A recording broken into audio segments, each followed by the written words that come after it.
We're here in Florence talking about the timeless values of scouting. Stay tuned to Carolina People coming up next.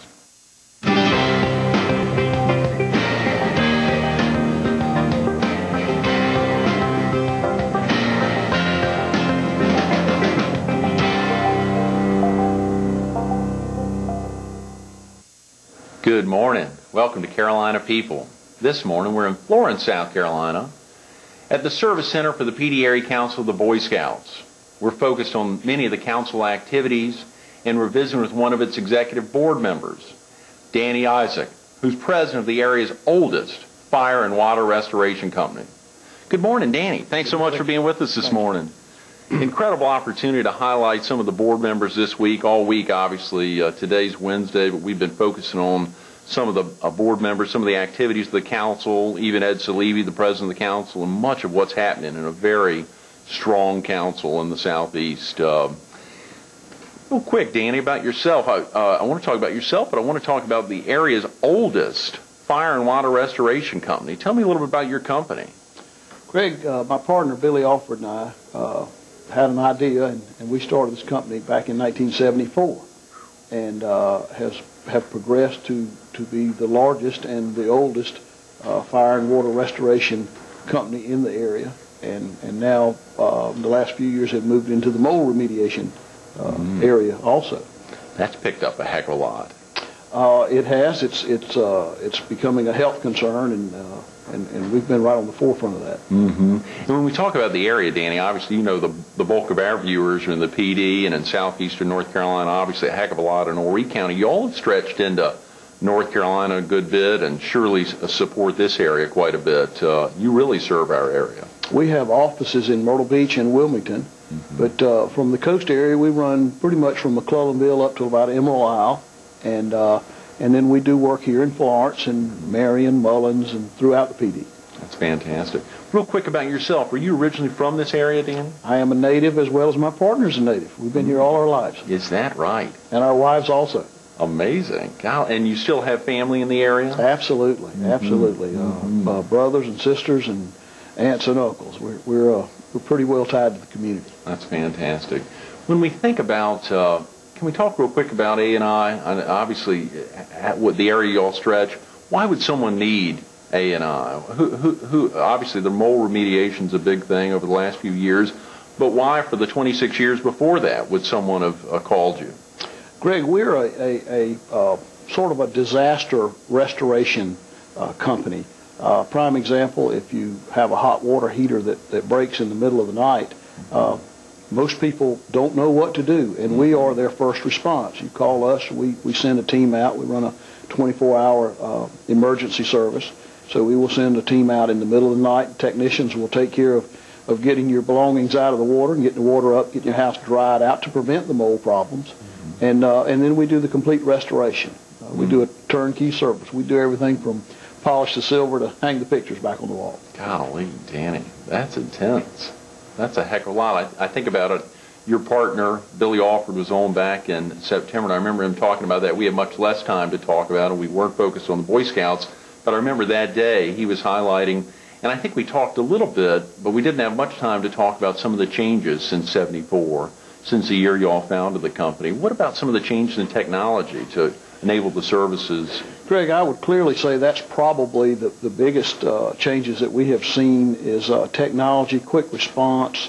We spend a lot of time with continuing education. We have a lot of our personnel that are serviced. The gentleman that heads up our mold division, Tom McHood, has a biology degree in environmental biology. From University of Illinois, I believe, does a phenomenal job for us.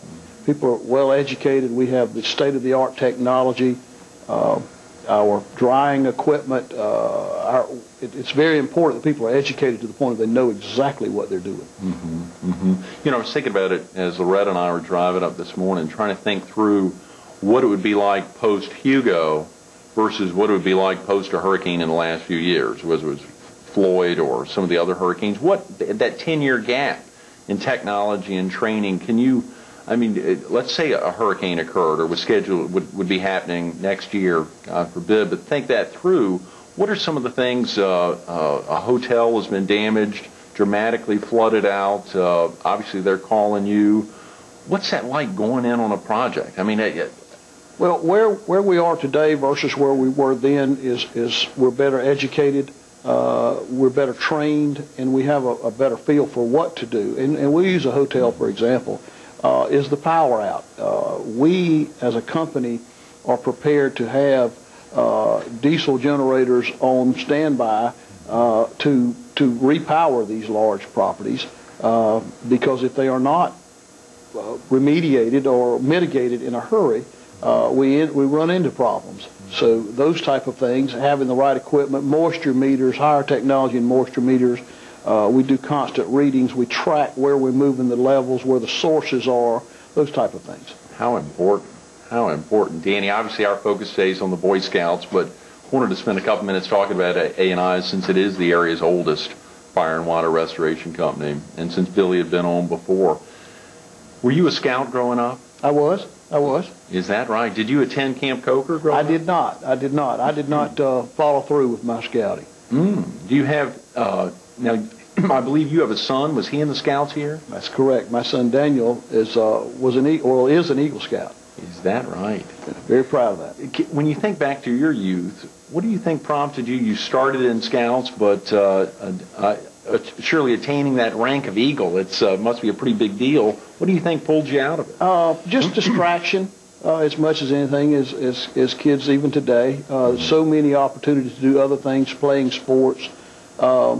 You tend not to understand or realize what a wonderful experience it is, and what a large accomplishment is until you have either accomplished it or not accomplished it. Mm-hmm. Hindsight is 20/20. When you think about your son growing up in the Boy Scouts, Daniel growing up in the Boy Scouts, were there ever experiences where you all traveled together and did Boy Scout activities together? No, absolutely. And had a wonderful time. It was not only a bonding experience, but it was a learning experience for me as well as it was for him. Did you all ever go to Camp Coker together? Absolutely. Oh, I sometimes refer to Camp Coker as a leadership laboratory. It's a wonderful thing to see these young boys learn how to become leaders, build their self-confidence, their self-esteem, learning things not only from first aid, but doing fun things and going out on their own, learning how to be responsible, from canoeing to swimming to rifle range to doing study work. Mm-hmm. And for you, it wasn't just seeing your son gain all that, all those practical experiences, but seeing all the other boys. What's that? How many folks would normally travel up? Did you travel up kind of as a chaperone for a whole group, or just with your son? How does that work for viewers who may not be familiar with Camp Coker? Normally we would go with the troop, and there may be as many as 15, 20 boys with our group, and then when we go in the summertime, be several hundred boys. Just an incredible experience to see, and has spurred me to continue to be involved with the Boy Scouts, to see what a wonderful, wonderful thing it is. And part of that, your son is obviously now out of scouting. He arranged he got to the rank of Eagle. What's he now doing? He's a freshman at the Citadel, and I think some of his Boy Scout training is serving him well these days. Aha, I bet it is. I bet it is. When we think about, and probably seeing that in those experiences at Coker helped determine your decision to serve on the executive board of the council, or there are other reasons that prompted you to serve here on the executive board? Greg, I'm a firm believer that the Boy Scouts of America is very much a part of our American fabric. Young kids today, to have the opportunity, and it is a wonderful opportunity. It's a commitment, it's hard work, but it is a wonderful opportunity to have the experience of being in scouting, to learn the things that scouting teaches you, to be involved with other people. The whole program is just so very, very important to our society. Absolutely. Danny, have local friends and business and personal acquaintances been supportive of your efforts? Are they able to hear you say just that the Boy Scouts are the fabric of America? Are they, I mean, do you get out a good bit to talk to friends and business acquaintances about what the Boy Scouts can mean? I do indeed. Maybe not as much as I would like to, or as much as needs to be done, but I do indeed try at every opportunity to tell people. And what's so important is we all need to be involved with scouting as much as we can be. It doesn't matter if you have daughters or sons or don't have children, or you're retired or young. It's very important. It's such a wonderful, wonderful institute. And there are volunteer positions for male or female. You know, you think about the Boy Scouts as a group primarily for young men, and it is primarily for young men. But now there's venturing for ages 14 to 21, which cover both sexes, and there's the opportunity. There's a heck of a lot of den leaders or other women of all areas that would be involved in the Boy Scouts at one level or another. So it is very important to reach out. Dan, if you weren't currently president of A&I, have you ever thought about what you think you might be doing? I guess from a passion standpoint, I would be involved either in development or building of some sort. I just have an incredible passion for construction. I remember one time when I first met you, I hope you don't mind me mentioning this, Danny, when I first met you were talking about there was a home builder that had constructed your home, and hearing the passion of you talking about going through, watching that, monitors. The first time I met you at a Boy Scout function, hearing you talk about that made me think that, but still that question, I'm sure there's a lot of folks, friends or others who know you, who wonder that. If Danny wasn't, if he and Billy weren't doing A&I, what would he be doing? He's got his hands in so many things. I guess that's great to know. Lastly, I remember, and this was an amazing, when Billy was with us over at Francis Marion, and we were talking about the Northeastern Strategic Alliance, we had the opportunity to ask him about somebody who had been a real inspiration to him, if he could think who had inspired him in his youth, and knowing that scouting has meant so much to you. Is there anyone in particular, through scouting or otherwise, who's inspired you, who's meant a lot in your life, who's helped you stay strong in your business as well as your personal? I could clearly say there's two men that have been very important in my life, and one of them obviously is my father, Daniel Isaac, and Spud Spadoni. They have both been mentors of mine, guiding me through the importance of not only hard work, but giving back to your community. And your community is what you make it. And if you're willing to step up to bat and do what you have to do to serve others, it'll come back to you tenfold. And I honestly believe that. And I thank both of them for that. You heard it from Danny Isaac. He learned at an early age from Spud Spadoni and from his father. Give back to your community. It's groups like the Boy Scouts of America that have enabled him to have that passion. Danny, thanks so much for your time this morning. Thank you for having me. Stay tuned to more Carolina People coming up next.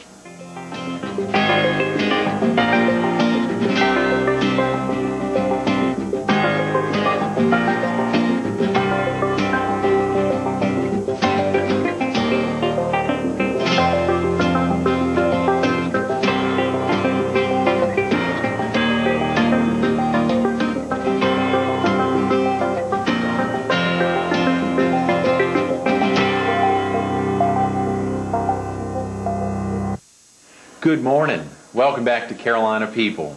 This morning we're in Florence at the Service Center for the Pee Dee Area Council of the Boy Scouts. We're focused on many of the current activities of the Council and some of its new executive board members. And we're visiting with one of those, the Honorable John Waller, Jr., a Justice of the South Carolina Supreme Court. Good morning, Justice Waller. Thanks so much for being with us this morning. How you, Greg? Incredible opportunity to highlight the lives of so many of the active board members, so many of the activities going on within the council. The Pee Dee Area Council is so dang large, 11 counties. Yeah. I think Ed Salivi said on Monday that this covers 25% of the state, the geographic landmass of the state. So it's a heck of a big deal, and surely service on the board requires a lot of volunteer time. It does. It really does. What made you think that the Pee Dee Area Council of the Boy Scouts was something? I'm sure you're asked by folks all over the state to give them some kind of community involvement, and obviously growing up in Marion County and traveling on a regular basis back and forth to Columbia. What's that like? You must be asked all the time. Well, Greg, I got involved with Boy Scouts because of a young son that I have that's 13 years old. When he was 11 years old, he joined the Boy Scouts. And one of the first things that he said to me is, "Daddy, when I'm 13 years old, I want to be an Eagle Scout." And I said, really? He said, yes, sir. I said, then you got to work. And he said, I don't care. I want to do it. I said, well, if you want to do it, I'll help you. So I really got into it with him, getting the books, making sure he read the books. I had to read the books so that I could ask the questions. And I found out the importance of Boy Scouts, and one thing just led to another, and it snowballed until I find myself on the council. That's amazing. The way it happened. Why do you think he, at 11, knew that at 13 he'd want to be an Eagle? Who did he see, or what happened that made him think that was going to be for him? Well, I really think he wanted to be an Eagle Scout because his big brother had not been an Eagle Scout, wasn't in Boy Scouts. I think that's why he wanted to be an Eagle. And why he wanted to be an Eagle Scout at 13 was that he had made up his mind he wanted to be one of the youngest Eagle Scouts there was. So that was why he decided to work on it. That's amazing. When you were 11, did you say, I want to be a Supreme Court justice? I had no idea I would be on the Supreme Court. I had no idea I'd ever even be interested in the law. But I don't know. Yeah, speaking of that, how did you ever get it? Now, I said you were a Marion County native. Right. Can you tell the viewers you grew up in Marion? You still grew up, born, raised in Mullins. The only time I have been away from Mullins was when I went to Wofford to college, when I was at the University of South Carolina in law school, and when I was in service. I came back to Mullins knowing, being an only child, that one day I would have to come back if something happened to my mother or father. And it was ridiculous for me to go somewhere else and start and then have to pick up and come back to Mullins. So I just decided to start in Mullins and started practicing law in Mullins as a single practitioner. Never have regretted it. Is that right? Never have. As a solo practitioner. Were there many other solo practitioners in Marion County when you got started? About all of them were solo practitioners unless there was a father-son partnership. And there were about maybe 2 or 3 of those in the county at that time. But the rest of them were solo practitioners. And all of them had well-established practices. And I thought, well, where's my business going to come from? But it came. I remember when we were looking for tower sites up in Marion County to build out the facility for Fox 43. We had a good friend of my father's, Charlie Speth, was practicing in Marion, and he and his daughter were instrumental in hooking us up with a good friend of his, probably a good friend of yours, Galt Beeson, who searched Marion County for us to find the location. We bought some land from Oscar McKenzie off of 76 and built our tower. But it was amazing going through that. And hearing Charlie, who'd been so involved as a solo practitioner before his daughter went into practice with him, and of course before Ted, before his son went into practice. But unlike you and unlike Charlie and Pat, went well away from home up to Greenville, and I guess is still up there. I hadn't seen her in a long time. Didn't know where she was. It's a great commitment to think about that legal practice. When was it that you figured out, leaving Wofford, that you were going to head to Columbia and go to law school? Well, actually, it was after I graduated from Wofford, I had to go into service. I went to service before I went to law school. And I knew that I had to get me some type of profession, and I was interested in the law because there was a lot of things that you had to research to find the answer, and I don't know, I just kind of like that, kind of like being a detective, you know, and so I just decided, well, I'm gonna try that, see if I can get in. I didn't know if I could get through the LSAT or not, but when I decided I'd try it, and I missed taking the LSAT when I was at Fort Knox, but when I got out of the service and came back, they it was offered shortly after that, and I really thought I failed it, and I didn't, and I got accepted to law school. At that time, it was right easy to get into law school, but it was hard to stay in. Tough to get now it's hard to get in, but it's pretty easy to stay in. That's amazing. So you headed back to Mullins, be close to Mom and Dad. And then you practiced for a good while. I understand you were a House member prior to service on the Supreme Court. Is that correct?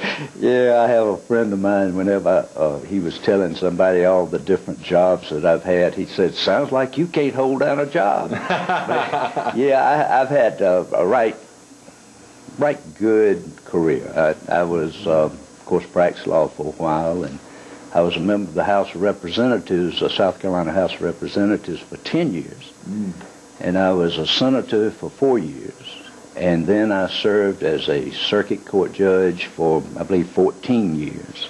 And now I'm on the Supreme Court. Does sound like I can't hold down a job, doesn't it? But then the biggest job is exactly why we're here today. That opportunity, the thrill of being involved in your son's life as he's pushing. Has he attained the Eagle? Oh, yeah. He got it on. He joined Boy Scouts, and I think it was something like February the 11th of 2000, and he got his Eagle on December the 7th of 2002. So he did it in a little short of 2 years. Just 3 or 4 months ago, 3 months ago. Yeah. That's amazing. Hadn't had his Court of Honor yet, but he still got it. And he's already got 15 more merit badges than is required to be an Eagle, so waiting the time, going before the Board of Review, he should have 3 Eagle palms in no time. Just Waller, what's that like talking to, I mean, this Don't is... call me Justice Waller. You know me as Johnny. Yeah, call me forgive me. Johnny. That's right. Yes, it's tough. I mean, obviously, viewers in the area, it's exciting to have the opportunity to see, A, a volunteer for the Boy Scouts, B, someone who's committed their life not only to serve in the state and serve in their community, but obviously serving in their home community. That means a lot, and so surely Johnny does work well, absolutely. When you think about, I mean, you're really wearing this on your chest, the fact that your son has recently attained Eagle, he's worked like heck for it, the fact that you have a 13-year-old son is, I mean, and have that kind of activity is spectacular. I love it.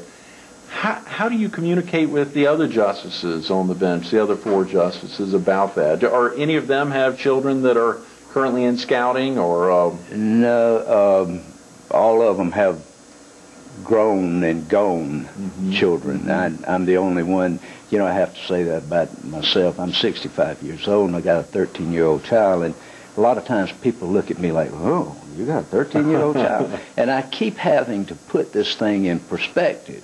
At 65 years old, I'm still 3 years younger than Strom Thurmond was when he had his first child. So, you know, that's not so bad. That is not too Not bad. so bad. That's exactly right. I will have to say this, though, Craig.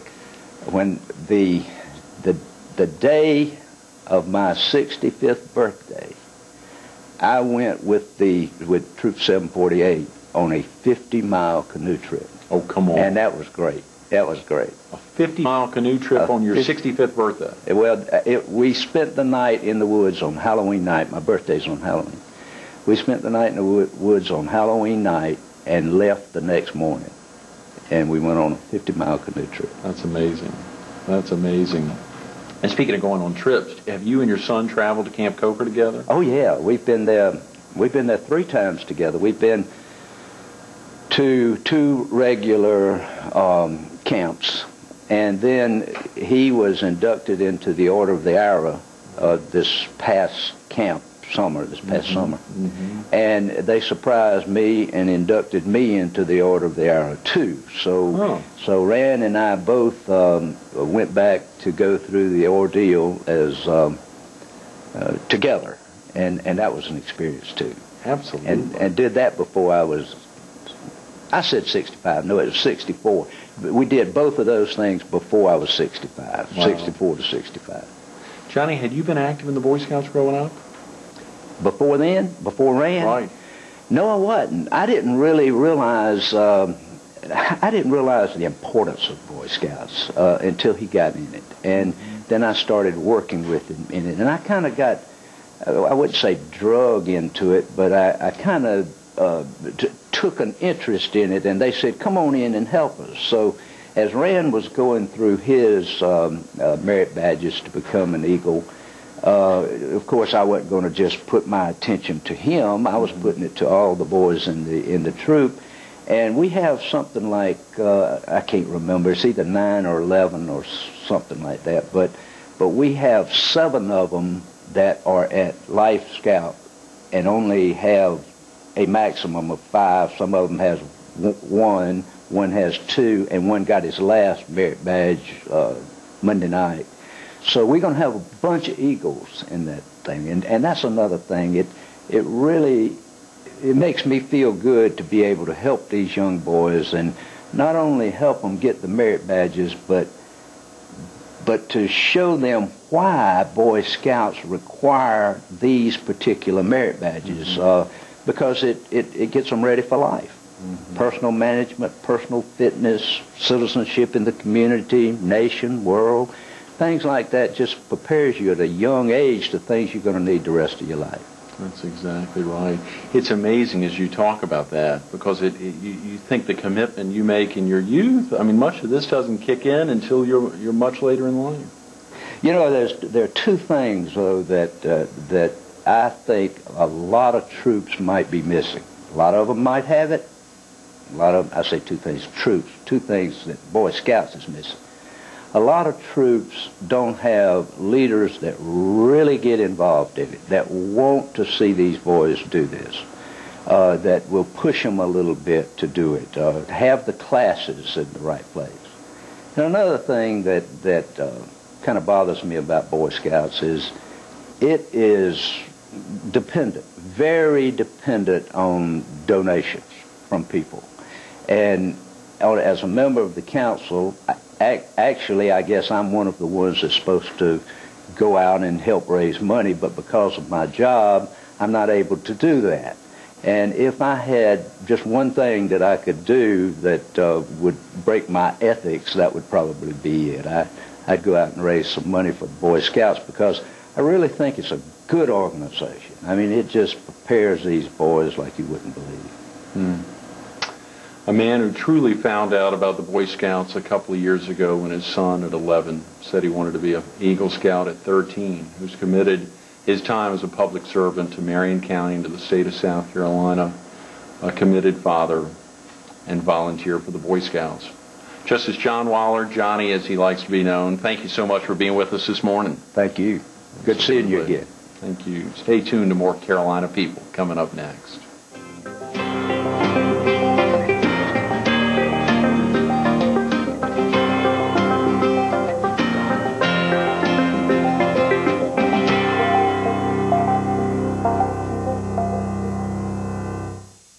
We want to thank Jim Head and all the staff and volunteers of the Petey Area Council of the Boy Scouts for making this week of Carolina People such a great success.